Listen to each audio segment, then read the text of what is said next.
Qu'après l'Assemblée nationale la semaine dernière, c'est au tour du Sénat d'examiner à partir de cet après-midi le projet de loi sanitaire dans l'hémicycle. Principale mesure, l'instauration du pass vaccinal. La haute chambre est majoritairement composée d'élus les républicains. Ils comptent voter le texte à condition qu'il soit amendé, Cyprien Pézril.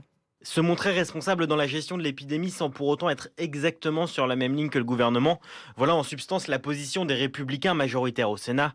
Et s'ils comptent bien voter pour le pass vaccinal, ils vont présenter des amendements et notamment, ils veulent inscrire noir sur blanc des limites à son application. Pour eux, il ne devrait pas être nécessaire tant que les hôpitaux ne sont pas submergés. Concrètement, il ne serait pas exigé si moins de 10 000 malades sont hospitalisés en France.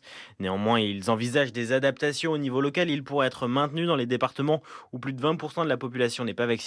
Aussi, le taux d'incidence est particulièrement élevé. Les sénateurs aimeraient aussi faire passer de 16 à 18 ans, l'âge à partir duquel il est nécessaire de présenter un pass vaccinal pour les sorties scolaires. Et enfin, ils comptent également s'opposer à ce que les gérants de bars et de cafés puissent vérifier l'identité en cas de doute sur l'authenticité des passes.